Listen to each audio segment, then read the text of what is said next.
আজকে আপনারা যারা আমার লাইভে এসে আমার কথা শুনছেন এবং শুনবেন, আমি সবাইকে সালাম, শুভেচ্ছা, অভিনন্দন জানাচ্ছি। আসলে আমার আপনাদের সামনে আসার কথা ছিল আগামী শুক্রবার সন্ধ্যা 6:30, কিন্তু আজকে নানা প্রতিকূল পরিবেশে আজকে আমার উপর যে অত্যাচার, যে জুলুম চলছে, আমার বিরুদ্ধে আজকে ক্ষমতার তাণ্ডব চলছে, অস্ত্রের তাণ্ডব চলছে, আজকে প্রশাসনের তাণ্ডব চলছে, আজকে অর্থের রমরমা খেলা চলছে। এই অবস্থায় আমি আর চুপ করে বসে থাকতে পারি না। আমাকে একটা সিদ্ধান্ত অবশ্যই নিতে হবে। আজকে হয়তো আমার জীবনে একজন আওয়ামী লীগের দুঃসময়ের কর্মী হিসেবে শেষ লাইভে আপনাদের সাথে কথা বলছি। হয়তো বা আওয়ামী লীগের হিসেবে আর কখনো লাইভে আমাকে দেখবেন। সেজন্য আজকে হৃদয়ের মণিকোঠায় অতীতের অনেক স্মৃতি আজকে আমার চোখের সামনে ভাসছে। সেজন্য কথা হয়তো লম্বা হবে, বক্তব্য হয়তো লম্বা হবে, বিরক্ত হবে। ভাইরা, আমি গত পৌরসভা নির্বাচনের পূর্বে আমি আমেরিকা গিয়েছি চিকিৎসার জন্য। বাংলাদেশে আমার পেটে একটা টিউমার পাওয়া গেছে। আমি চিকিৎসার জন্য গিয়ে সেখানে আরেকটা টিউমার পাওয়া গেছে। দুইটা টিউমার পাওয়া যাওয়ার পর আমি মনে করেছিলাম আমি আর দেশে ফিরে আসতে পারবো না, আমার জীবনের অবসান ঘটবে। কিন্তু আল্লাহর অশেষ মেহেরবানি, আমার মা বাবার দোয়া আছে, আপনাদের সকলের দোয়া ও আশীর্বাদে আমার টিউমারে কোনো ক্যান্সার ছিল। আমি 24 দিন সেখানে ছিলাম। 24 দিনের প্রায় 18 দিন আমি ঘরে ছিলাম করোনার কারণে। সে সময় আমার হৃদয়ে অনেক কিছু আঘাত করেছে। আমার 47 বছরের রাজনীতিক জীবনের অনেক অভিজ্ঞতা আমার বিবেককে নাড়া দিয়েছে।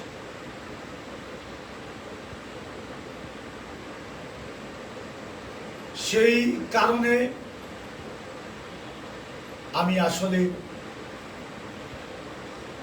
কিছু সিদ্ধান্ত আমি সেখানে নিয়েছিলাম। আমি আমেরিকার নির্বাচন দেখে এসেছি।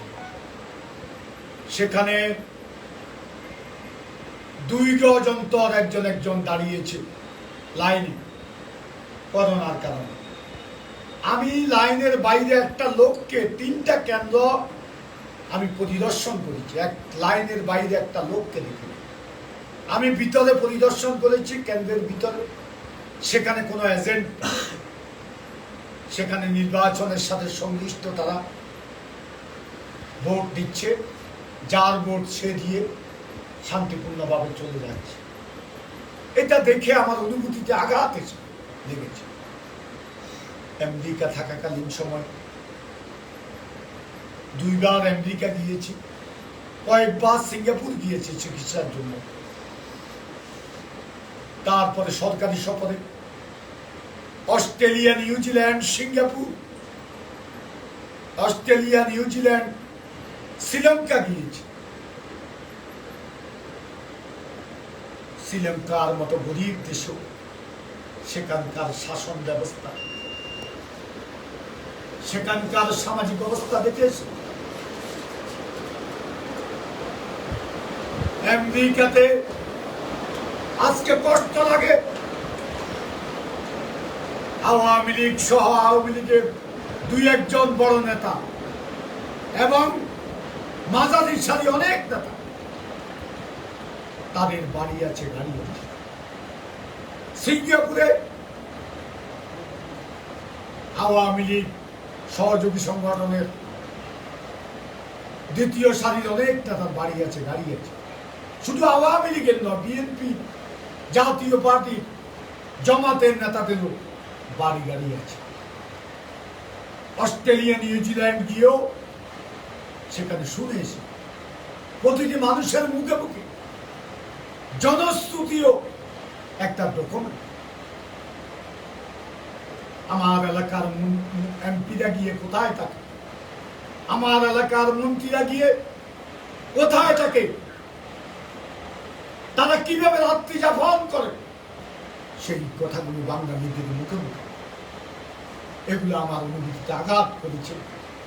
47 বছর আওয়ামী লীগের একজন ত্যাগী কর্মী হিসেবে এজন্য সেখানে বসে সিদ্ধান্ত নিয়েছি, আর যতদিন বেঁচে থাকবো ক্যান্সার হলে হতো জীবন জীবন। আমি আজকে সত্য কথাগুলো বলছি। আমি কেন আজকে এই কথাগুলো বলছি, আজ কেন আজকে আমি যে বক্তব্যগুলো দিচ্ছি, সত্য বছর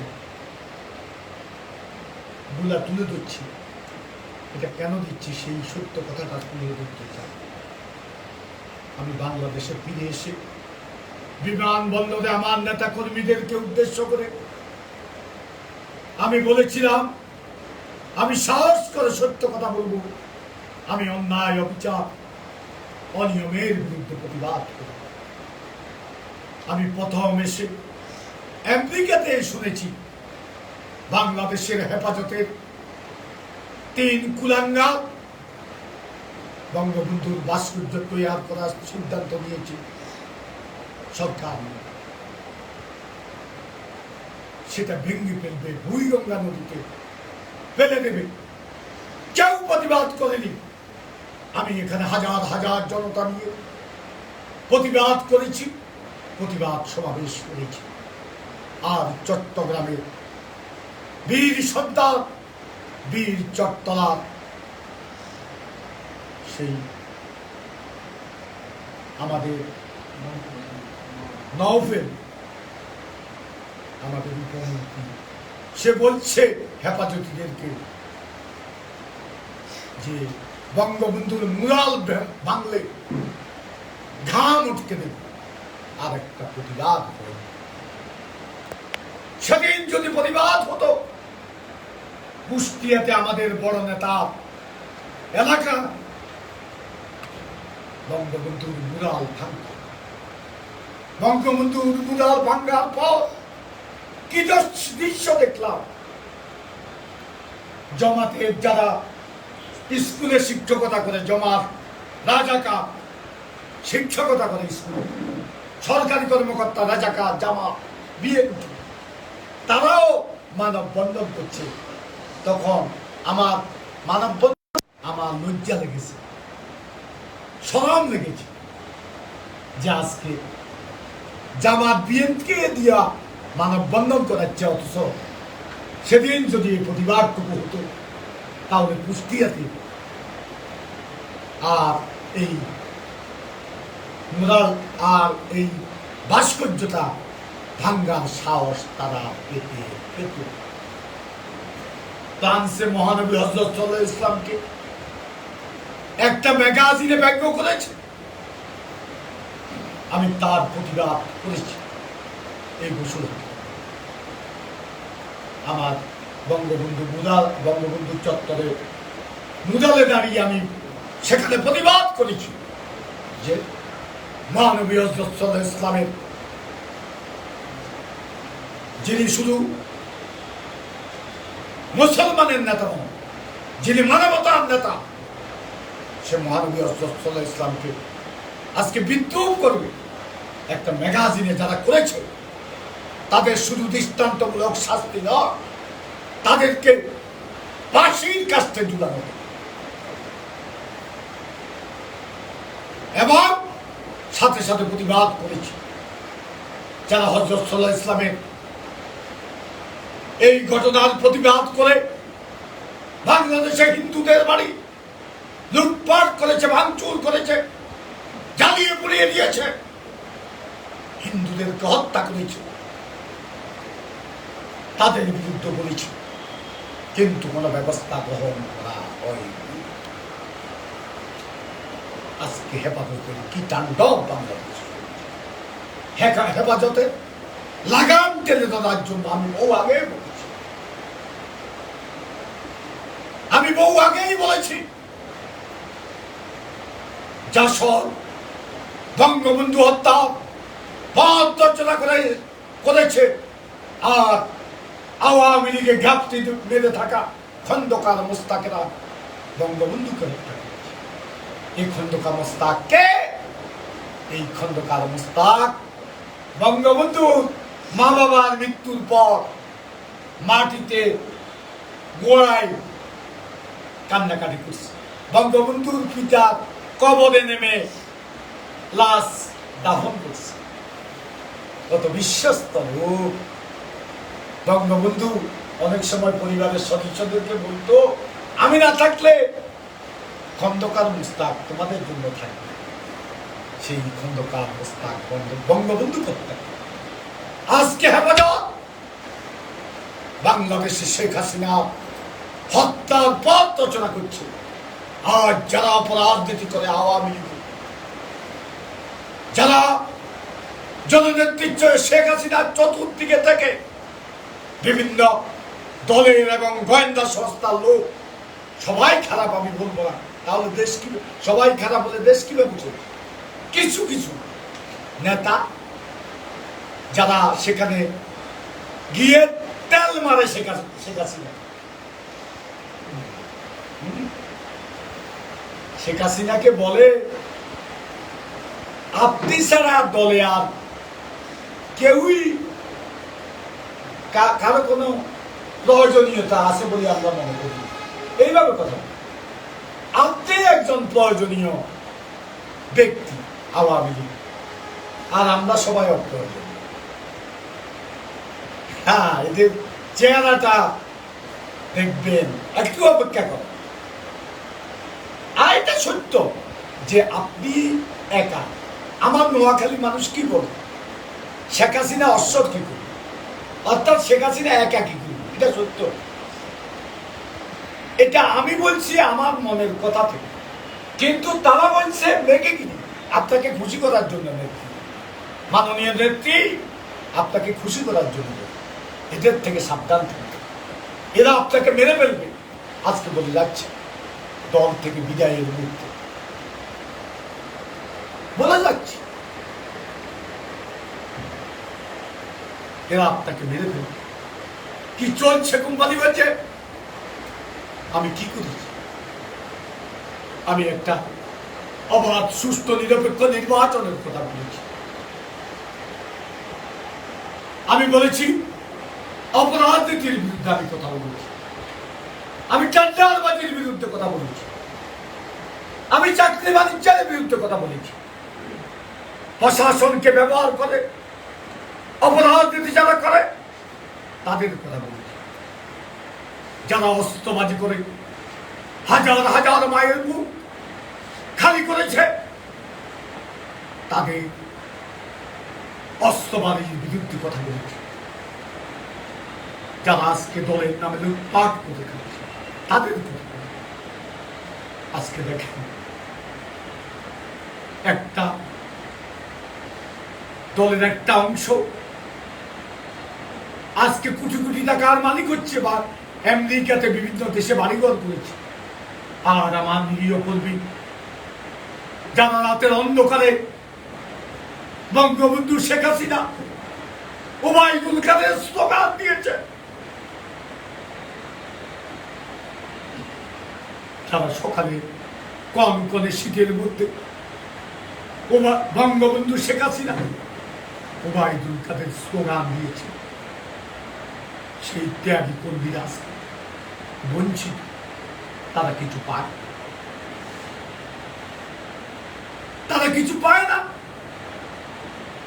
তারা দল থেকে আজকে কোনো পদবিও তারা পায় না।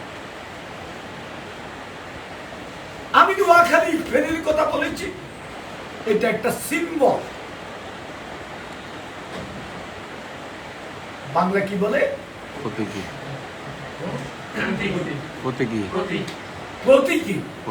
আমি প্রতীকী হিসাবে দুটাই জেলাকে শুরু করেছি, কিন্তু বাংলাদেশে অধিকাংশ জেলার চিত্র এক এবং অভিন্ন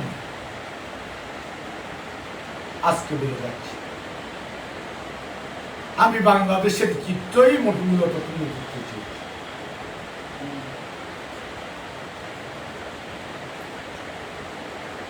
আমি সিদ্ধান্ত নিয়েই শুরু করেছি। মূলত আমি নামাজের বিছানায় বসে সত্য কথা আজকে বলছি, সিদ্ধান্ত নিয়েছি আমি অন্যায়, অবিচার, অনিয়মের বিরুদ্ধে প্রতিবাদ করি। আমি সাহস করে সত্য কথা বলবো। আমি বঙ্গবন্ধুর আদর্শের রাজনীতি করব। আমি জননেত্রী শেখ হাসিনার উন্নয়নের রাজনীতি করব।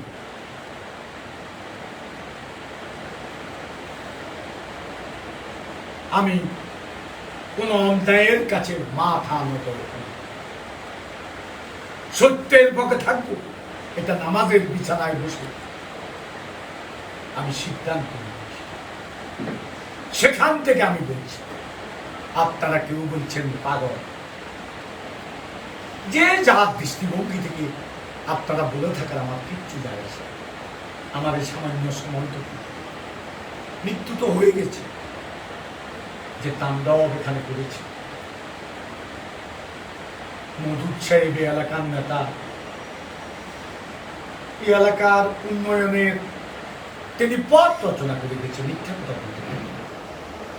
আমি তার একটা লেখা বলেছি, তার একটা বইতে লিখেছেন, শেখ মুজিব যদি পাকিস্তানের কারাগার থেকে বাংলাদেশে ফিরে না আসতো, তাহলে ভারতীয় সৈন্য বাংলাদেশ থেকে, ভারতীয় মিত্র বাহিনী বাংলাদেশ থেকে কখনো ভারতে ফিরে যেত না। তাদের এই বক্তব্যকে আমি সমর্থন করেছি, সমর্থন। তারপরে তিনি বলেছেন, শেখ মুজিব বাংলাদেশের জাতীয় ইতিহাসে অবিস্মরণীয় ব্যক্তিত্ব। আগরতলা ষড়যন্ত্র মামলায় ডক্টর কামাল হোসেনকে সহযোগিতা করেছিল এই মওদুদ আহমেদ। ৭১ স্বাধীনতার পর সংবিধান রচনার সাথে জড়িত ছিল ডক্টর কামাল হোসেনের সাথে মওদুদ আহমেদ। ভুল করতে পারে, মানুষের রাজনীতিতে ভুল আছে, কে শুদ্ধ করছে দেখা। প্রতিটা মানুষ কোনো না কোনো ভুল করে, আমিও ভুলের মধ্যে ত্রুটি করতে পারি। একটা মানুষের মৃত্যুর পর তার সাথে কিসের রাজনৈতিক বিরোধ, এই প্রশ্নটুকু যারা আমার 3 দিনের শোকের বিরোধিতা করেছে, সুজিত রায় নন্দী, আপনাকে আমি পছন্দ করতাম, ঘৃণা অ্যাক্সেসরি আপনার প্রতি। আপনি আমাকে বলেন 3 দিনের শোক আপনি কেন করবেন? ঘৃণা আসছে আপনার প্রতি। একটা লোক মারা গেছে, আমি এখানে নাগরিক শোক সভা করেছি, আপনারা বিরোধিতা করেছেন, আমার বিরুদ্ধে এখন লিখেছে। নেত্রীকে ভুল বুঝিয়েছে। ভুল বুঝিয়েছেন কি নেত্রী কি করে? তার লোকজন দিয়ে, তার প্রশাসন দিয়ে তো করতেছে সারাক্ষণ, মারি ফেলা করে, না হলে জেলে দিবে। কত দমক দামক কত কিছু, এগুলো আর আপনাদেরকে বলে এখন বিদায় মুহূর্তে আর কারো মনে আঘাত দিতে চায় না, চলে যেতে চায় সসম্ম, বিদায় নিতে চায় সসম্ম। আর কত অপমান। আমি এই কাজগুলা করার কারণে আজকে দেখেন আমার নির্বাচনটা এখানে আমি করেছি, আমি বলেছি 1 ভোট পেলেও আমি অবাধ সুষ্ঠু নিরপেক্ষ নির্বাচন করি।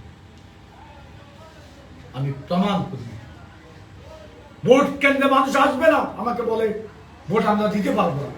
আমি বলছি ভোটের দিন যদি আমি কোন নিয়মের ভোটের সাথে জড়িত থাকি তাহলে আল্লাহ আমার মৃত্যু করবে। আমি যদি কোন অস্ত্র কারো হাতে তুলে দিই আল্লাহ আমার মৃত্যু করবে। এখনো যদি কারো হাতে কোনো অস্ত্র আমি তুলে দিই আল্লাহ আমার মৃত্যু করবে।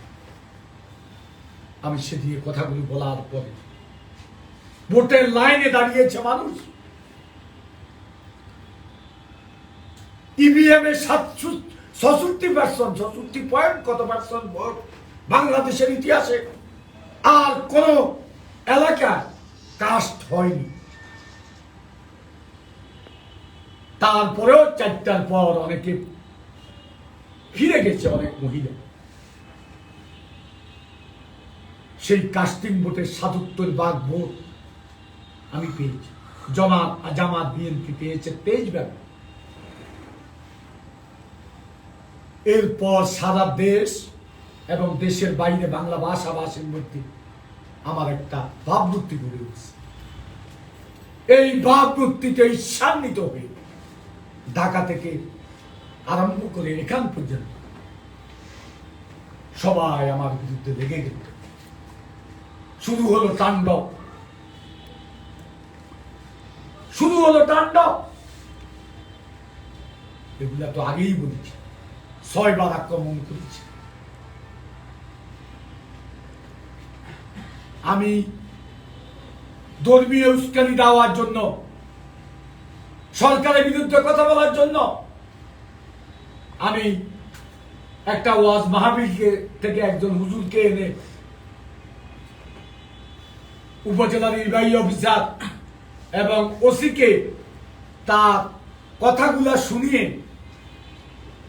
ভিডিও করা কথাগুলা শুনিয়ে তারা বলল যে তার সে তো ধর্মীয় উস্কানি দিয়েছে, সরকারের বিরুদ্ধে কথা বলেছে। তাকে গ্রেপ্তার করলো। তারা গ্রেপ্তার করে 54 সালাম দিছে। কে নাকি বলছে কোন নেতা, এটা জবাব ওনারা দেব, একদিন দিতে হবে। কোন নেতায় বলছে 54 সালাম দেওয়ার জন্য? জামিন হয়ে গেল তা।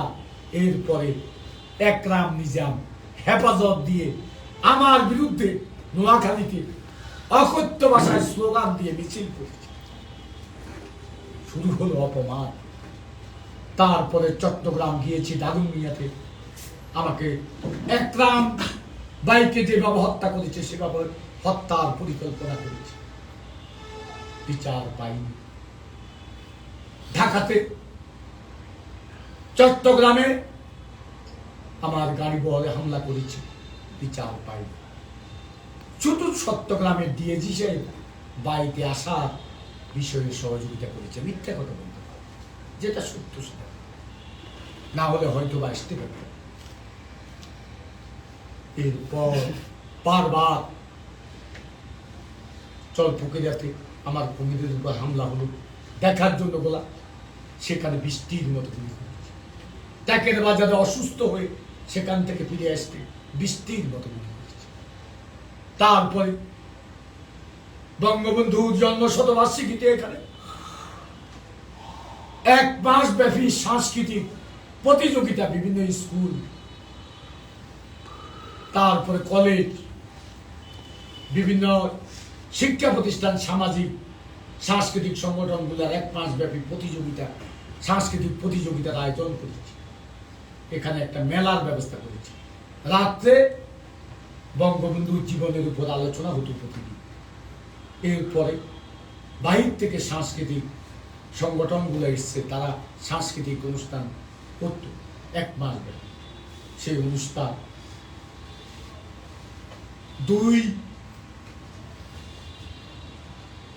দুইজনের কিলার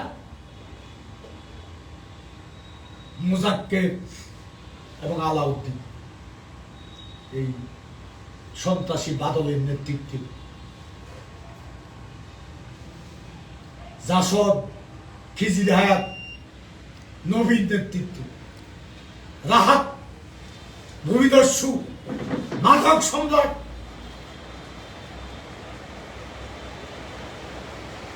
তার নেতৃত্বে এখানে হামলা করল, মেলা ভেঙে দিল। বিচার চেয়েছিলাম, বিচার পাই।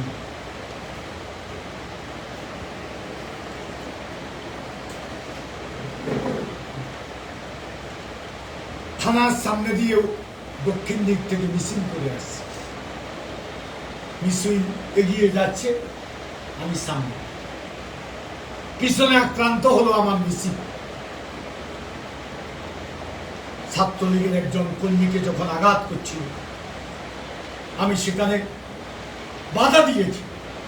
বাধা দেওয়ার পর রবিউল, এই মাদক সম্রাট রবিউল, আমার 2টা আঙ্গুল তার লাঠি দিয়ে পিটিয়ে ভেঙে দিয়েছে। আমি সেখানে বসে গেছি। এরপর এডিশনাল এসপি খালেদ যে দুর্ব্যবহার আমার সাথে করেছে, আমি পৌরসভা 5 ক্লাস পৌরসভার মেয়র, আমার ডিএস মর্যাদা আমি আজকে ভাষায় প্রকাশ করতে পারব না। ওসি এখানকার, সে যে দুর্ব্যবহার করেছে, ভাষা প্রকাশ করতে পারে। এরপরে আমি তো এখানে বসা, এখান থেকে রবিউলের নেতৃত্বে পুলিশেরা গিয়ে আমার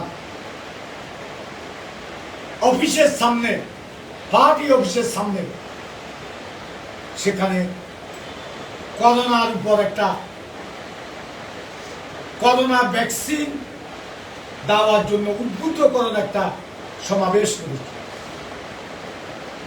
সেই সমাবেশে গিয়ে সেখানে মহিলারা, আমার স্ত্রী সহ অনেক মহিলা উপস্থিত ছিল, সে মহিলাদের উপর আক্রমণ করেছে, চেয়ার টেবিল ভেঙে দিয়েছে, হ্যান্ডেল ভেঙে দিয়েছে।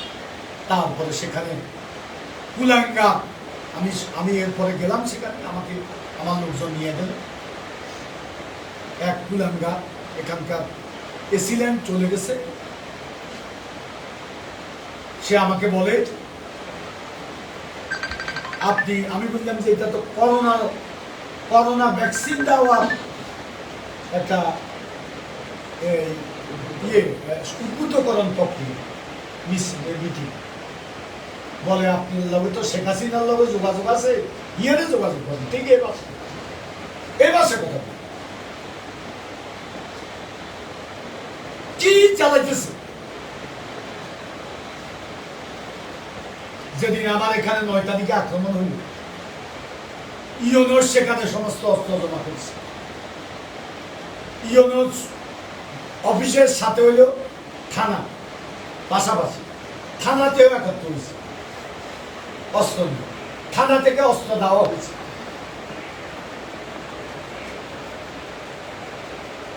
থানা থেকে পুলিশ হ্যামলেট করে এই আক্রমণে অংশগ্রহণ করছে। আমার পৌরসভা যে 2000 সেদিন কালো রাত্রিতে 9 তারিখ, সেদিন পুলিশও ছিল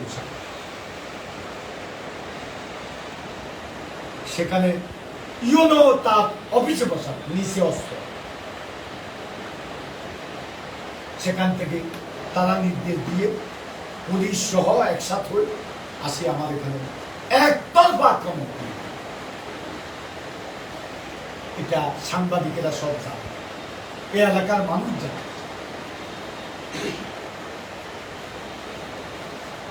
কেউ কেউ বলে এক হাতে তালি বাজে।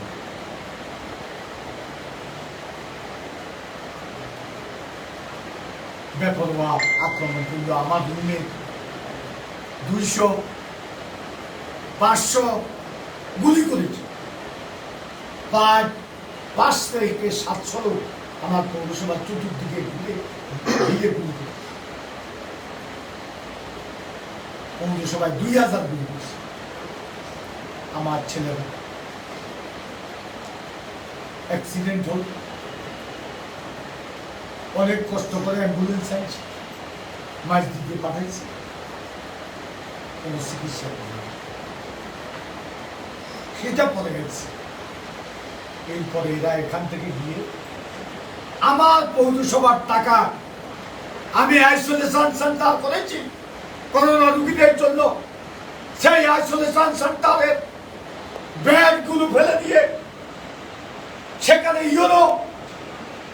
তাদেরকে রাত্রি যাপন করার জন্য এবং রান্না করে খাওয়ার ব্যবস্থা করে দিয়েছে।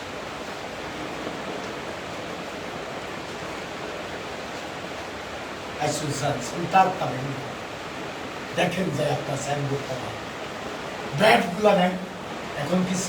এখন কি করোনা নাই? নাই, চিকিৎসার প্রয়োজন নাই। এই অবস্থা করার পরেও, বলার পরেও এই আয়োজন শহীদ বলে আমাদের উপজেলা আওয়ামী লীগের একজন সহসভাপতিকে বলছে যে আপনি কেন মেয়রের সেখানে যান, আপনি মামলা খাইবেন। একজন সাংবাদিককে বলছে যে মেয়রের কথাটা শোনার প্রশ্নই উঠে না, ওবায়দুল কাদেরের কথাও আমরা শুনব না।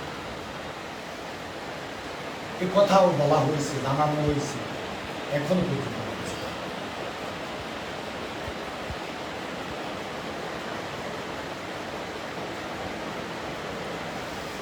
আমি সেলাই মেশিন বঙ্গবন্ধু জন্মশতবার্ষিকীতে 60টা পরে আরো 5টা যোগ করছি, 65টা সেলাই মেশিন এখানে দিন। মহিলাদের শুধু মহিলারা থাকবে প্রোগ্রাম করছি। সে প্রোগ্রাম ইউনো এসপির নির্দেশে, ডিসি এসপির নির্দেশে ইউনো ওসি এবং ওসি তদন্ত কর্মকর্তা 2 জনকে দিয়ে সেটা 2 জন সরকারি কর্মকর্তা দিয়ে সেটা ভেঙে দিয়েছে, বন্ধ করে দিয়েছে। পরে আমি 2টা সেলাই মেশিন বটতলায় দাঁড়িয়ে দিয়ে পরবর্তী করে দিয়ে বাড়িতে বাড়িতে পাঠিয়ে দিয়েছি। বঙ্গবন্ধুর জন্মশতবার্ষিকী উপলক্ষে একটা র্যালির ব্যবস্থা করেছে। তখন করোনা তো ইতিমধ্যে বৃদ্ধি পেয়েছে, তখন করোনারও বিষয় ছিল। সেটা ছিল বঙ্গবন্ধু জন্মবার্ষিকী র্যালির ব্যবস্থা করেছে। বিকেলে Bangabandhu gold cup football tournament আয়োজন করল। সেখানে তারা কি করল, মাইজদি থেকে ডিসি এসপি এবং সিভিল সার্জনের নির্দেশে একটা চিঠি দিয়ে আমার সে অনুষ্ঠান বন্ধ করে। আমি বিচার চেয়েছি, বিচার আমি পাই। সর্বশেষ যে ন্যাক্কারজনক ঘটনা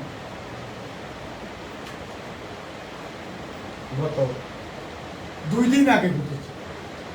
আমি এখানে করোনায় যারা গুরুত্বপূর্ণ ভূমিকা পালন করছে করোনা ভাইরাস মোকাবিলা, আমাদের টিএস সেলিম সাহেবকে আমি করোনা যোদ্ধা ঘোষণা করে পুরস্কৃত করার সিদ্ধান্ত নিয়েছি এবং একটা সার্টিফিকেট। আর আমার এখানকার যারা কর্মকর্তা, যারা আমার প্রাতিষ্ঠানিক কোয়ারেন্টাইন যখন করেছি সহযোগিতা করেছে, হোটেলের একজন মালিক সহযোগিতা করেছে, 5 জনকে আমি এই যে করোনা প্রতিরোধে বিশেষ অবদানের জন্য পুরস্কৃত করার এবং সার্টিফিকেট দেওয়ার সিদ্ধান্ত নিয়েছি। আমার অফিসে বসে দিল, সেখানে বাধা দিল। শুধু বাধা দেয়নি, টিএস সেলিম সাহেবকে 1 ঘন্টা 2 জন পুলিশ দাঁড় করিয়ে রেখেছে। সেটা হচ্ছে একজন হচ্ছে এডিশনাল এসপি শামীম স্বামীর যে দুর্ব্যবহার আমার সাথে করেছে, এর আগেও একদিন তারা গিয়েছি, সেদিনও করেছি। আমাকে তো আপনি উপরে যান। আমি ডিএস র্যাঙ্কের লোক, আমি 5 ক্লাস পুরস্কার।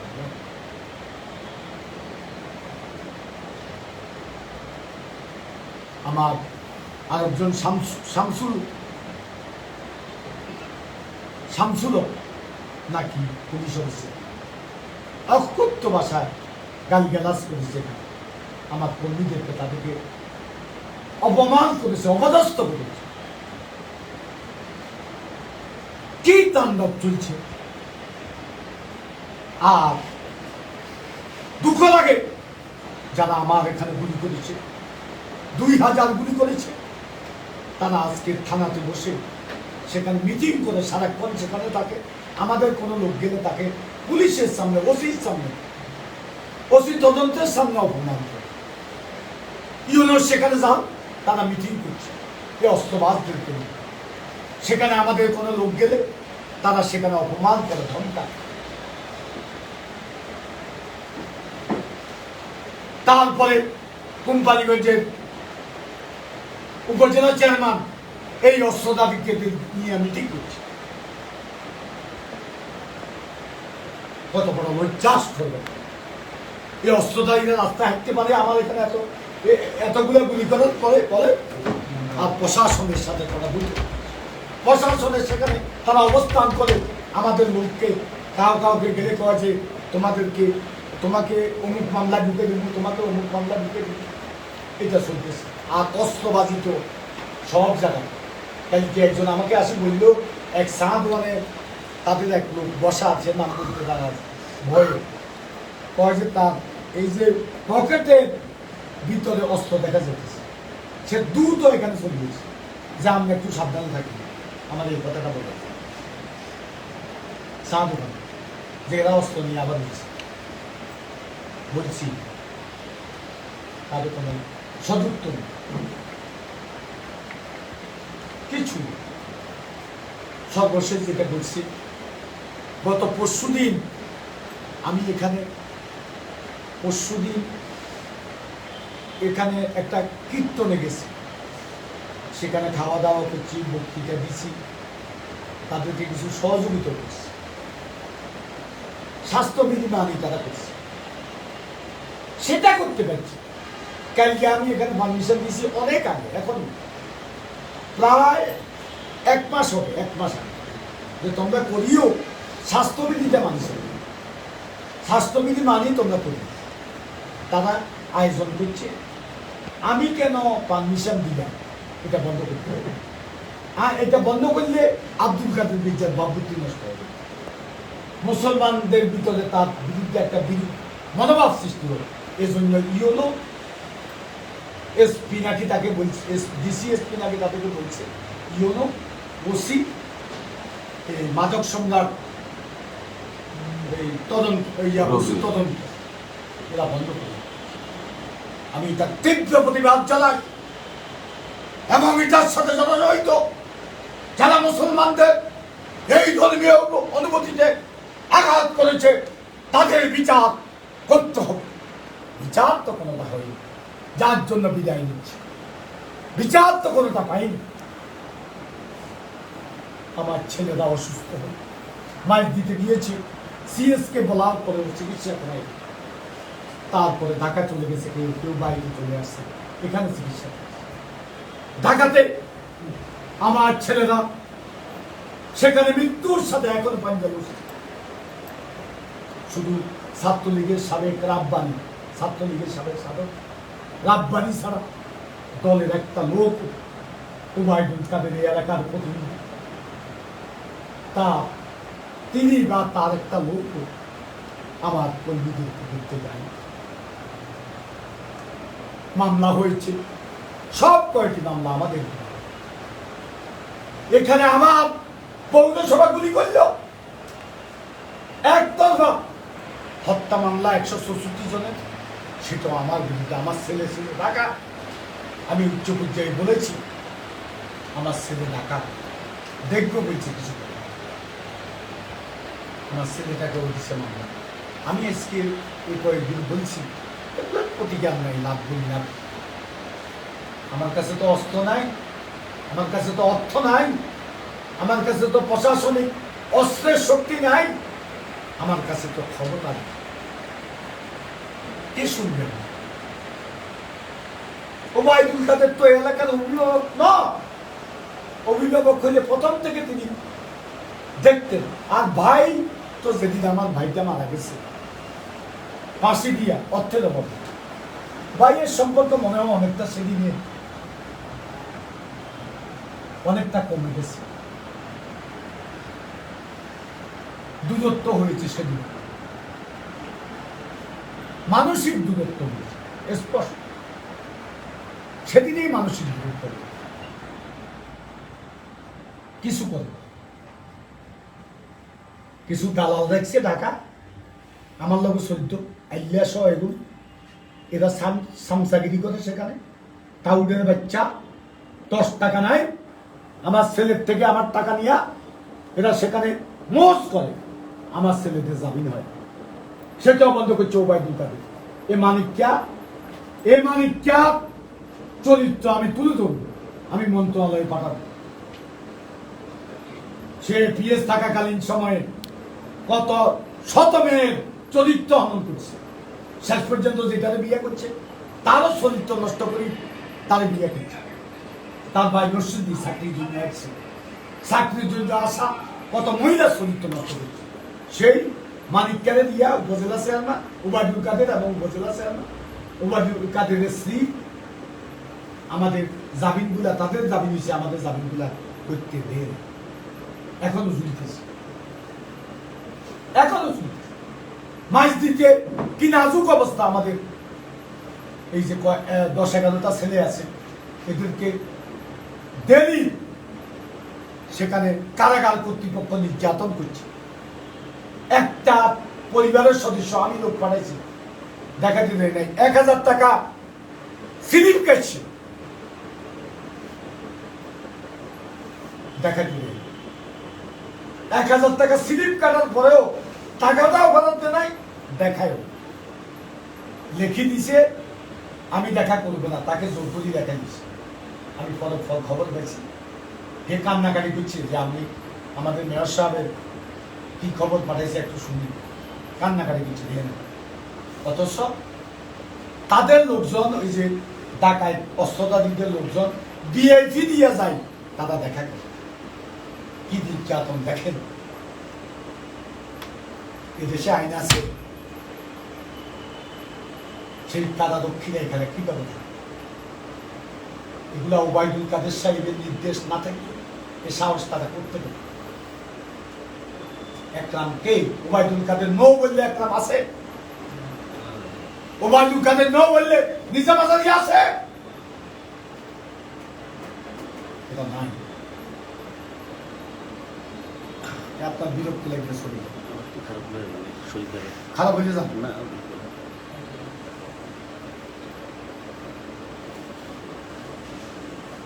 এখানে আমি আসল কথায় আসি,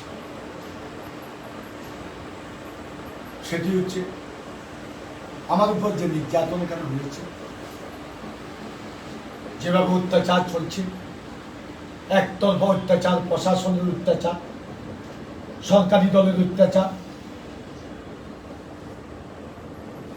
অর্থ দিয়ে আমার লোকজনকে নানাভাবে সরিয়ে নেওয়ার প্রক্রিয়া, অস্ত্র দিয়ে বাড়িতে বাড়িতে হামলা, ওবায়দুল কাদের সাহেবের লেলিয়ে দেওয়া সন্ত্রাসীরা অস্ত্র নিয়ে আজকেও বাজারে ঘোরাফেরা করছে। একরাম চৌধুরী, নিজাম চৌধুরীর অস্ত্র এখানে ব্যবহার করছে। আমি আজকে যেহেতু বিচার পাইনি, বিচার তো ত্যাগী কর্মীরা কেউ পায়নি। আজকে ফেনীতে আর জুবাই আমাদের মধ্যে বেঁচে নেই, তার বাড়িঘর লুটপাট করল, তার খাবার ঘর লুটপাট করলো, উল্টে তার বিরুদ্ধে মামলা দিয়েছে জেলে দিয়ে তাকে হ্যস্ত করে শেষ পর্যন্ত কষ্ট নিয়ে স্ট্রোক করে জীবন পৃথিবী থেকে বিদায় নিয়ে চলে গেছে। এত নির্যাতন, কত সৈন্য। নোয়াখালীর বাদশা নুরুল হক মিয়ার ছেলে, যে নুরুল হক মিয়া শ্রমিক লীগের প্রতিষ্ঠাতা সভাপতি ছিল, এই নোয়াখালীর গভর্নর ছিল, এমপি ছিল, তার ছেলে নোয়াখালীর এই যে অপরাজনীতির কারণে নোয়াখালী বিতর্কিত কমিটি প্রতিবাদ করে স্টপ করে জীবন দিয়েছে। এইভাবে হাজার হাজার নেতা কর্মী সারা বাংলাদেশে যারা দলের জন্য নিবেদিত তাদেরকে বিদায় নিয়ে চলে যেতে হয়েছে। আজকে তারা থাকার কোন অবস্থা এখানে নেই। আজকে অপরাজনীতি যারা করে তারা আওয়ামী লীগ নিয়ন্ত্রণ করে, তারা ক্ষমতার শীর্ষত্বে আছে। আমি আমার পরিবার দিয়ে প্রমাণ করতে পারি। আমি নেত্রীর কাছে ওবায়দুল কাদেরের স্ত্রী এবং তার মন্ত্রণালয়ের সকল দুর্নীতির চিত্র আমি লিখিতভাবে পাঠাব। এখন আর বলব, যদি প্রমাণ করতে না পারি যা বিচার হয় হবে। আবার এটা বললে তো আজ যাইতো হয়তো মারিয়া দিতে হয়, হেঁটেও খেয়াল হয়। ওই যে এগুলা দাবা সাবা দিবে, একরামান নিজাম দাবা সাবা দিবেল্লায় তাদের অপকর্ম। মন্ত্রীর বউ দাবা সাবা দিবেল্লায় 1 কোটি টাকা দিছে, এদের বাদুল্লাদের 1 কোটি টাকা দিছে আমাদের মারার জন্য। এদের সাহস আমার এখানে আসতে সাহস আছে। প্রশাসন সহযোগিতা করতেছে, এখানে অনিয়ম দুর্নীতি যেগুলো করতেছে এটা চিত্র প্রতিদিন তো তুলে দিচ্ছে। এখন আমি সিদ্ধান্ত নিয়েছি, আপনারা আমার জন্য দোয়া করবেন। আমি বাংলাদেশ আওয়ামী লীগ কোম্পানিগঞ্জ উপজেলা সদস্য পদ থেকে পদত্যাগ করলাম এবং এখন থেকে আওয়ামী লীগের আমি কোনো সদস্য নেই। আমি আগেই বলেছি, আমি বঙ্গবন্ধুর আদর্শে এটা আমার শপথ, রাজনীতি আজীবন করে যাব। শেখ হাসিনার উন্নয়নের কথা আমি সবসময় বলে যাব। সেজন্য আমি সিদ্ধান্ত নিয়েছি, আমি ইতিমধ্যে সদস্য হয়েছি। বঙ্গবন্ধু শিক্ষা গবেষণা পরিষদ নামে একটা সংগঠন এখানে আছে, সেই সংগঠনের সাথে আমি কাজ করব। সেই সংগঠনের পক্ষ থেকে মানবতার সেবা করব, মানুষের সুখ দুঃখ হাসি কান্নার সাথে থাকবো, সাহস করে সত্য কথা বলবো, অন্যায় অবিচার জুলুমের বিরুদ্ধে আমি প্রতিবাদ করব। এটাই হচ্ছে আমার সিদ্ধান্ত। আজকে বিদায় মুহূর্তে দলের প্রতি একটা অনুরোধ রেখে যেতে চান। দলের যারা নীতি নির্ধারক তাদের প্রতি অনুরোধ রেখেছে। নোয়াখালীর রাজনীতি, আমি অপরাজনীতির কথা বলেছি।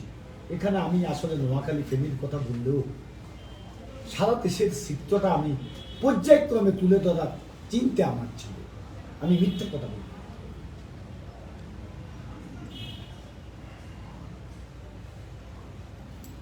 আমি আমেরিকার ভোট দেখেছি, আমি সে ভোট থেকে শিক্ষা নিয়েছি। নিজের ভোট যেভাবে করেছি আমি আগামী অন্তত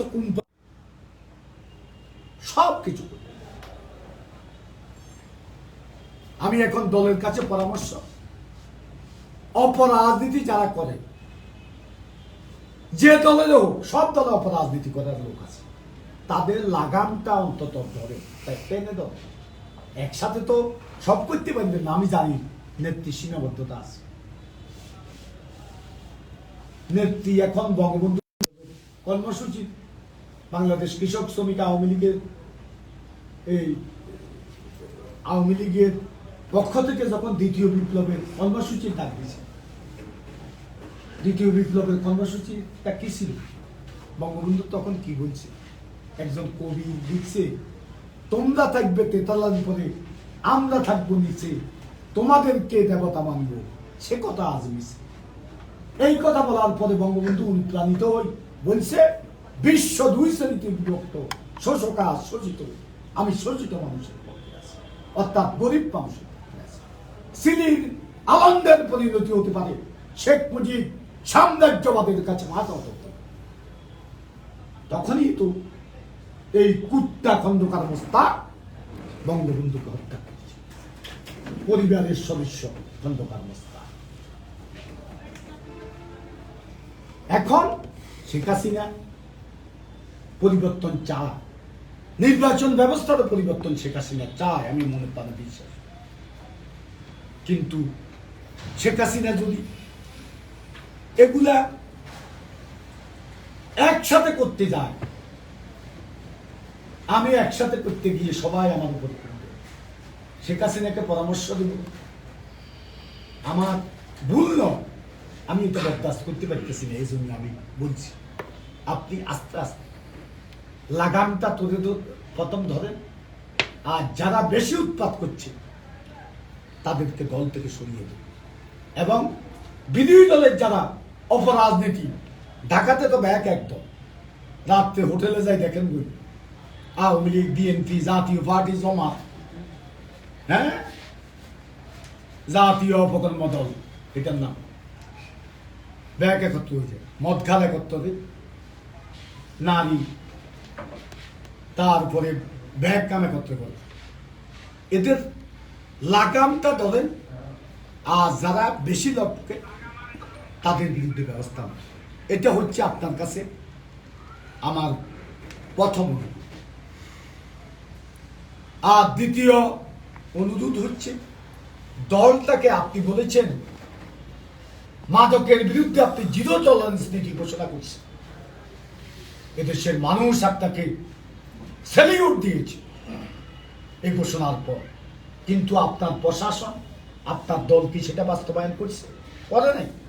আজকে আপনি সিদ্ধান্ত নেন, দলের কোন সংসদ সদস্য প্রার্থী হতে হলে, দলের কোন পর্যায়ে প্রতিনিধি নির্বাচিত হতে হলে, দলের কোন পর্যায়ে নেতৃত্বে আসতে হলে তাদেরকে মাদক এবং নারীর সাথে সম্পৃক্ত থাকতে পারিবে না, এই ঘোষণা আপনি দিয়ে সেটা কার্যকরী করেন।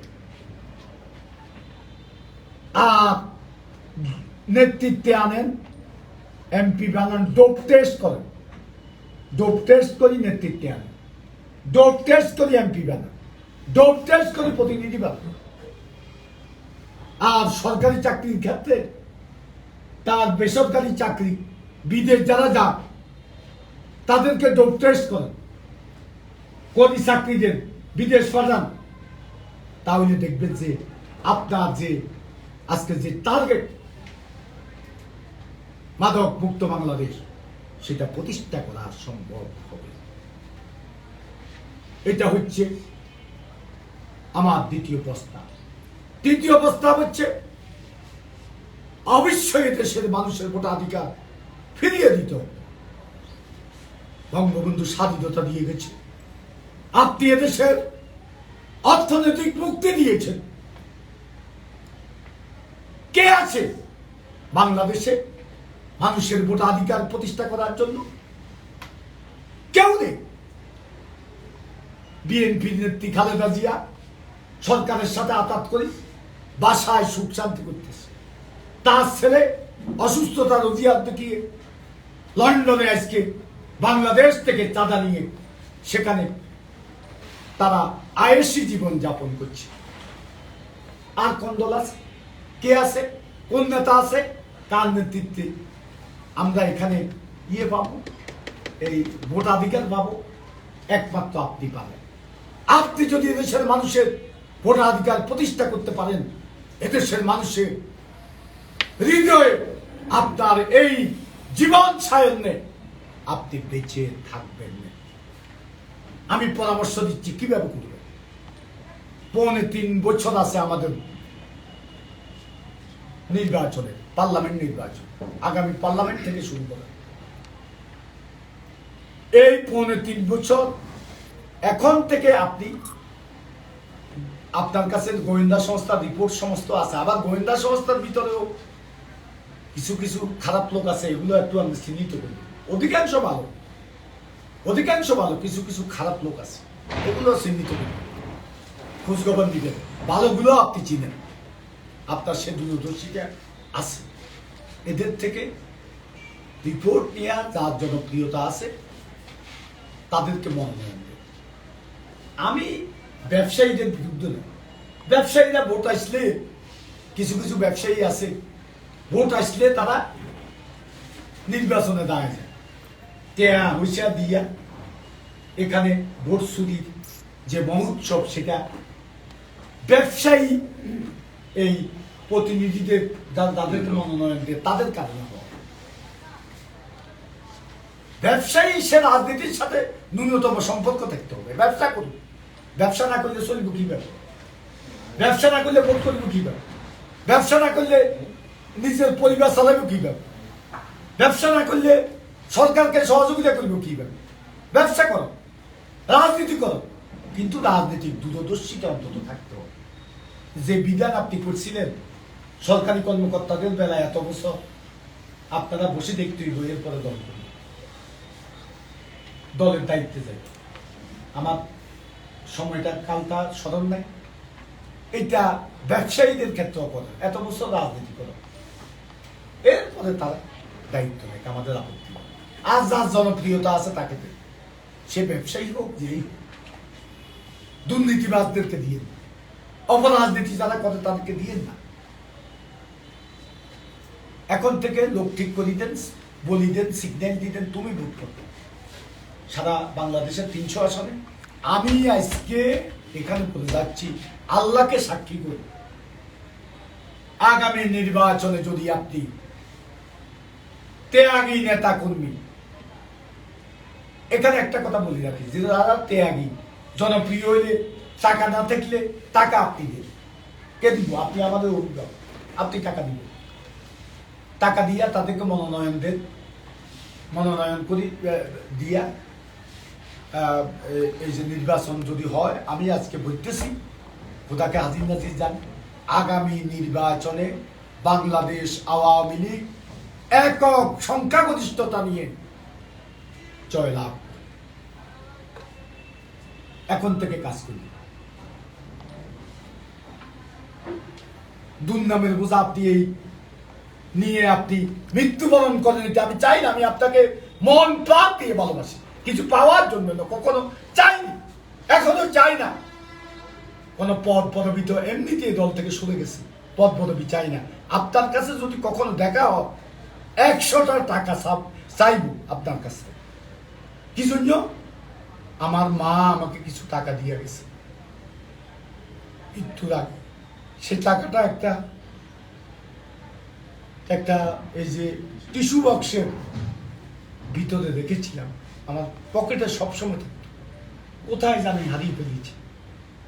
আজকে মায়ের সে স্মৃতি, আর 100টা টাকা যদি আপনি দেন, আমি এটা আমার পকেটে সবসময় রাখবো, যেভাবে হোক। আপনার স্মৃতি আমার মায়ের স্মৃতিটা আমার পকেটে থাকবে, এটাই আপনার কাছে চাই। এর চাইতে আমি কোনো কিছু আর চাই না। আপনি যাকে ইচ্ছা তাকে দেন, ভালো মানুষগুলোকে দেন, যারা দলের জন্য ত্যাগ স্বীকার করেছে তাদেরকে দেন। আপনার সাথে অনেক ভালো মানুষ আছে নেত্রী। দেখেন আমাদের মহামান্য রাষ্ট্রপতি সবসময় তিনি নির্বাচিত হন। আমাদের এই যে স্পিকার অত্যন্ত সুনাম তার আছে, আমার মামলাও করেছে। আমি যখন 2001 সালে মামলায় পড়ছি, 18টা মামলা, তখন আমার হাইকোর্টে মামলা, ওই যে আমাদের ইয়ের সাথে তিনি সহকারী হিসেবে ছিলেন, আমাদের কি ব্যারিস্টার আমির ইসলাম সাহেবের সাথে সহকারী হিসেবে ছিল। আমি আমির ইসলাম সাহেবের চেম্বারে আমার কেস আমি করতাম।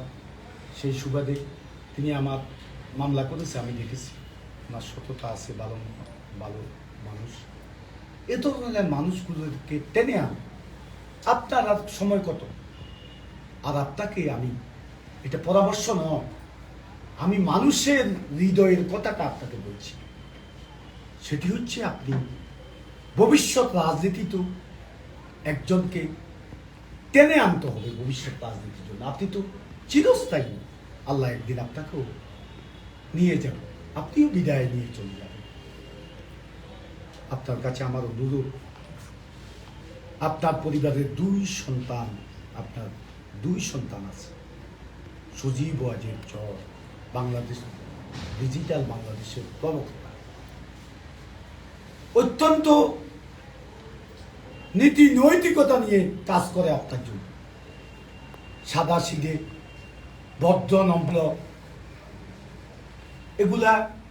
এগুলা তার কমতি নেই, সব কিছু আছে। সেটা আমি একদিন তার সাথে দেখা হয়েছে, প্রথম দেখা আমার থেকে ভালো লেগেছে। আমি তার প্রতি একটা শ্রদ্ধা জেগেছি। তাকে আপনি নেতৃত্বে আনতে পারেন, কিন্তু একটা সমস্যা আমাদের দেশে অধিকাংশ মানুষ সাম্প্রদায়িক। আমাদের আওয়ামী লীগ যারা করে এটার মধ্যেও 70% সাম্প্রদায়িক মানসিকতা সম্পন্ন। এরা নেগেটিভ কথাবার্তা বলবে তার বিরুদ্ধে। কি জন্য? সে বিদেশিনী বিয়ে করেছে, নেগেটিভ কথাবার্তা বলি, বিভ্রান্তি করি। কিন্তু সকল যোগ্যতা সজীব ওয়াজেদ চরের আছে। এখন আপনার কাছে আমার আবেদন সেটা হচ্ছে, আমাদের আরব মেয়ে, আরব সন্তান সাইমা ওয়াজেদ পুতুল, যে অটিজম নিয়ে কাজ করে, তার অটিজমের কার্যক্রমে সন্তুষ্ট হয়ে আমি আমার এখানে একটা প্রতিবন্ধীকে চাকরি দিয়েছি। আমি তাকে খুব পছন্দ করি, নীতি নৈতিকতা নিয়ে কাজ করে, আপনাকে সহযোগিতা করে। কে করে? সব তো চাওয়া পাওয়া নিয়ে ব্যস্ত। আপনার আত্মীয় স্বজন বলেন, যাদের কথাই বলেন, সবাই মন্ত্রী বানায়, এমপি বানায়, আপনার কাছে আসি। তারপরে পুলিশের প্রধান, র্যাবের প্রধান, তারপরে সেনাবাহিনীর প্রধান, বিমান বাহিনীর প্রধান, সচিব, নৌবাহিনীর প্রধান, সব তো বানানো। তাদের একটা দায়িত্ব আপনার কাছে সুপারিশ করে সারা। এই দুইজন ছাড়া আপনাকে আন্তরিকভাবে কে সহযোগিতা করে? আপনি আপনার বিবেকের কাছে প্রস্তাব। আমি আপনাকে প্রতি আমি আবদার রাখবো, আপনি এই কাজটা করেন আপনার পরবর্তী নেতৃত্বের জন্য, আপনার কাজ সমাপ্ত করার জন্য। আপনি সাইমা ওয়াজেদ পুতুলকে আগামী নেতৃত্বের জন্য এখন থেকে তৈরি করেন। ইনশাল্লাহ বঙ্গবন্ধুর স্বপ্ন সোনার বাংলা আমরা ভবিষ্যতে আমাদের পরবর্তী প্রজন্ম আমাদের পুতুলের নেতৃত্বে প্রতিষ্ঠা করতে পারবে, এ বিশ্বাস আমার আছে। আমি আজকে বিদায় মুহূর্তে আর বলতে চাই না, পরবর্তী পর্যায়ে আমি কথা বলবো। আসলে নেত্রী, দলকে যদি আপনি ভালোবাসেন, দলের প্রতি আপনার ভালোবাসা আছে আমি জানি, আপনি দলটাকে একটু শৃঙ্খলায় আনেন এবং নিয়মের ভিতর আনার চেষ্টা করেন। বঙ্গবন্ধু একটা কথা বলছিল, যাদের আদর্শ নেই, নীতি নেই, যারা দুর্নীতিবাজ, যারা দেশকে ভালোবাসে না, তারা যদি প্রতিষ্ঠান থেকে বের হয়ে যায়, তাতে প্রতিষ্ঠান দুর্বল হয় না, প্রতিষ্ঠান শক্তিশালী হয়। এটা কে বলছে? বঙ্গবন্ধু। আর আমাদের মহামান্য রাষ্ট্রপতি এদিন একটা কথা বলছে, আমার খুব ভালো লেগেছে। কিছু সুবিধাবাদী লোক রাজনীতিটাকে পেশা বানিয়ে ফেলেছে, কিন্তু রাজনীতি আর পেশা এক। আমাদের মহামান্য রাষ্ট্রপতি আব্দুল হামিদ বলছে, মাননীয় প্রধানমন্ত্রী আপনি বলেছেন সততা নিয়ে কাজ করলে সে কাজের সুফল যখন জনগণ পায় সেখানেই তৃপ্তি। আমাদের তরুণ সমাজের অহংকার যে নীতি নৈতিকতা নিয়ে রাজনীতি করে, বঙ্গবন্ধুর দরিদ্র সজীব ওয়াজেদ জয় বলেছে, সৎ থাকলে একটা সুবিধা আছে, কখনো ভয় পেতে হয় না। তাই সৎ থেকে কোনো কিছু বলা যায়, যে কোনো কিছু করা যায়। আর সাইমা ওয়াজেদ পুতুল বলেছে, প্রতিশ্রুতি দিয়ে জনগণকে খুশি করা অনেক সহজ। জনগণের ভালোবাসা অর্জন করতে হলে তার জন্য দরকার সততা আর আদর্শ। এই উক্তিগুলো আমার বারবার স্মরণ করে, সেজন্য বারবার বলি বিরক্ত হবে। আর দুইটা বিষয় আমি বারবার বলি, সেই বিষয়গুলো বলে বিদায় নিই। সেটি হচ্ছে, নেত্রী ভয় পাবেন, সাহসের সহিত এগিয়ে যান। ভারতের পিতা মহাত্মা গান্ধী একটা জনসভায় দাঁড়িয়ে বক্তব্য দিচ্ছিল, বন্দে বলার পরে মাতরম শব্দটি উচ্চারণ করতে পারে, শত্রুর গুলিতে তার বুক যাত্রা হয়ে গেছে। নেত্রী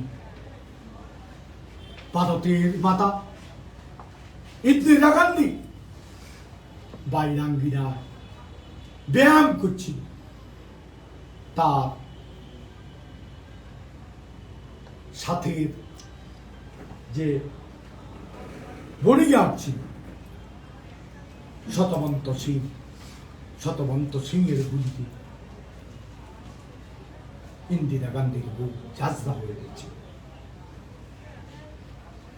ভারতের নেতা সুভাষ চন্দ্র বসু ভারতের মাটি ছেড়ে কোথায় চলে গেছে ভারতের জনগণ আজও জানে না, কোথায় তাকে সমাধিস্থ করা হয়েছে। বাংলাদেশের নেতা বঙ্গবন্ধু, যিনি 1975 সালের 15 আগস্ট কালো রাত্রিতে সপরিবারে জীবন দিয়েছে, এদেশের স্বাধীনতা থেকে স্বাধীনতা পর্যন্ত প্রতিটি আন্দোলনের নেতৃত্ব দিয়েছে, সাহসিকতা। এদেশের শেরে বাংলায় একে পদ্মুল হক, হোসেন শহীদ সরওয়ার্দী, মাওলানা ভাসানী, শামসুল হক সাহেবেরা এদেশের স্বাধীনতার জন্য অনেক লড়াই করেছে, আওয়ামী লীগকে পূর্ণতা দেওয়ার জন্য অনেক লড়াই করেছে। আওয়ামী লীগের পূর্ণতা দিয়েছে কে? বঙ্গবন্ধু। আর বাংলাদেশের স্বাধীনতা এসেছে কার নেতৃত্বে, কার বক্তব্য, কার গগন বিদারী বক্তব্যে? এবারে সংগ্রাম মুক্তির সংগ্রাম, এবারে সংগ্রাম স্বাধীনতার সংগ্রাম। সেই ঐতিহাসিক ঘোষণা বাংলাদেশের আবার বৃদ্ধ বনিতা সর্বস্তরে মানুষ চাপিয়ে পড়েছে মুক্তিযুদ্ধে, এবং 9 মাস রক্তক্ষয়ী সশস্ত্র সংগ্রামের মধ্য দিয়ে আমরা স্বাধীনতা পেয়েছি। সে নেতাকে এদেশের সপরিবারে নিচঞ্চল হত্যা করেছে। ভারতের নেতা জুলফিকার আলী ভুট্টো, পাকিস্তানের নেতা জুলফিকার আলী ভুট্টো, সে অক্সফোর্ডের মেধাবী ছাত্র ছিল, সুঠাম দেহের অধিকারী, সুন্দর সুশ্রী। সেই ভুট্টোকে সেদিন ভুট্টোর সাথে প্রেম করার জন্য অক্সফোর্ডের সুন্দরী মেয়েরা তার পিছনে গুড়গুড় করত। পাকিস্তানের লারকানা যার বাড়ির সীমানা অতিক্রম করতে পাকিস্তানের দ্রুতগামী ট্রেনের 8 ঘন্টা সময় লাগে, সেই জুলফিকার আলী ভুট্টোকে পাশের মঞ্চে জীবন দিতে হয়েছে। যে সাপুয়ে সাপ নাচা সর্বদংশনে তার মৃত্যু,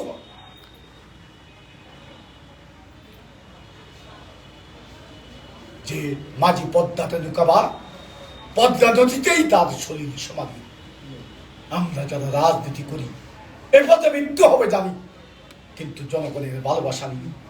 গরিবের পক্ষে কথা বলে, অসহায় মানুষের পক্ষে কথা বলে, সাহস করে সত্য কথা বলে, অন্যায় অবিচার জুলুমের বিরুদ্ধে প্রতিবাদ করে যদি মৃত্যুবরণ করি বা আমার নেত্রী মৃত্যুবরণ করে, সেই মৃত্যুর সার্থকতা আছে।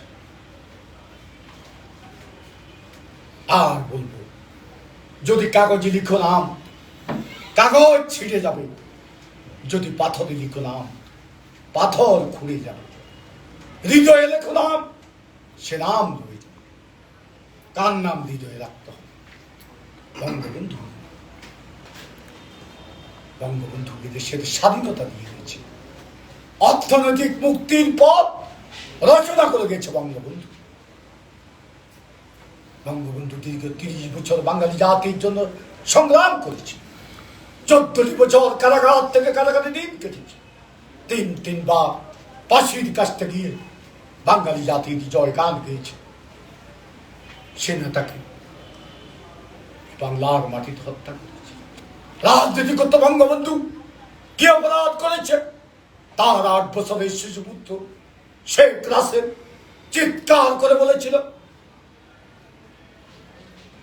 তোমরা আমাকে মায়ের কাছে নিয়ে যাও, তোমরা আমাকে মায়ের কাছে নিয়ে যাও, তোমরা আমাকে মায়ের কাছে নিয়ে যাও। ঘাতকের এতটুকু সহানুভূতি এই 8 বছরের শিশু দুটির প্রতি হয়নি। স্টেন গানের গুলিতে তার বুক যাজনা করে দিয়েছে, মাথা যাজনা করে দিয়েছে, মাথার মগজ এখনো 32 নম্বর বাড়িতে ছড়িয়ে ছিটিয়ে আছে। তাকে হৃদয়ে রাখতে হবে, বঙ্গবন্ধুকে হৃদয়ে রাখতে হবে, শেখ রাসেলকে হৃদয়ে রাখতে হবে, বঙ্গবন্ধু পরিবারের সদস্য যারা 75-এ নিহত হয়েছে তাদেরকে হৃদয়ে রাখতে হবে।